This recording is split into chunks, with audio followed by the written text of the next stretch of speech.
ஆன்மீக நண்பர்கள் அனைவருக்கும் வணக்கம். ஐயப்ப பக்தர்கள் சுவாமி ஐயப்பனுக்கு எந்த அளவு முக்கியத்துவம் அளிக்கிறார்களோ அதே அளவு முக்கியத்துவத்தை பம்பா நதிக்கும் அளித்து வருகின்றனர்.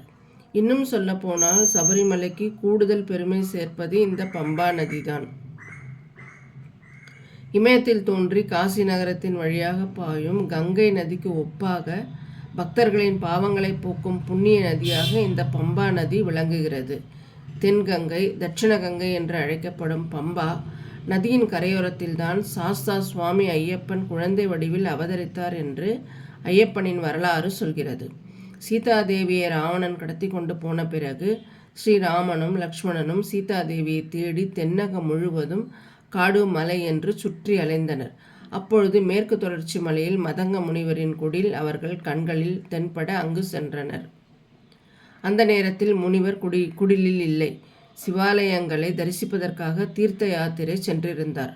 அவருடைய பணிப்பெண் நீலி என்ற மலைவாழ் பெண்தான் ஸ்ரீராம லக்ஷ்மணர்களை வரவேற்றாள். முனிவருக்கு பணிவிடை செய்து வந்த அந்த பெண் தான் ஒரு தாழ்ந்த குலத்தை சேர்ந்தவள் என்ற காரணத்தால் ஸ்ரீராமருக்கும் லக்ஷ்மணனுக்கும் உணவளிக்க தயங்கினாள். நீலியின் தயக்கத்தை போக்க விரும்பிய ஸ்ரீராமர், இவ்வுலகில் கடவுளால் படைக்கப்பட்ட அனைவருமே சமமானவர்கள்தான், அன்புள்ளம் கொண்டவர்கள்தான் இவ்வுலகில் உயர்ந்தவர்கள் என்று சொல்லி நீலியின் தயக்கத்தை போக்கினார். ஸ்ரீராமனின் அருளுரையை கேட்டு மகிழ்ச்சியுடனும் பணிவுடனும் அவர்கள் இருவருக்கும் உபசரித்து உணவு தந்தாள் நீலி. அதனை அன்புடன் ஏற்றுக்கொண்ட ஸ்ரீராமர் அவளை புனிதப்படுத்த விரும்பினார். அவளின் உன்னை தாழ்ந்த குலத்தவள் என்று உதாசீனப்படுத்திய மக்கள் என்றென்றும் உன்னை போற்றி வணங்கும் அழியா புகழை உனக்கு அளிக்க விரும்புகிறேன்.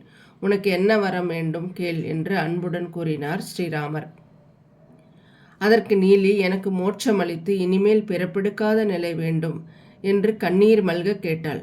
அவளுடைய விருப்பத்தை நிறைவேற்ற எண்ணிய ஸ்ரீராமர், அன்பால் உயர்ந்த உன்னை இந்த உலகம் போற்றி வணங்கும் நிலை உனக்கு வரும். இந்த பகுதிக்கு வரும் அனைவருமே உன்னை போற்றி வணங்கி புகழும் நிலையை உனக்கு அளிக்கிறேன் என்று சொல்லி அவளுடைய பூரண விருப்பத்துடன் அவளை கங்கையைப் போல பொங்கி பெருகும் அழகான ஜீவ நதியாக மாற்றினார். அந்த நதிதான் பம்பா நதியாகும். அதோடு கங்கைக்கு நிகரான புண்ணிய நதியான பம்பா நதியிலேயே ஸ்ரீராமரும் லக்ஷ்மணரும் மனம் குளிர நீராடிவிட்டு தம்முடைய தந்தை தசரதனுக்கும் பிதுர் தர்ப்பணம் செய்தனர். ஸ்ரீராமர் போற்றி கொண்டாடிய காரணத்தினாலே பின்னர் பல முனிவர்களும் தற்போது ஐயப்ப பக்தர்களும் பம்பா நதியை போற்றி வணங்கி வருகின்றனர். நன்றி. வாழ்க வளமுடன்.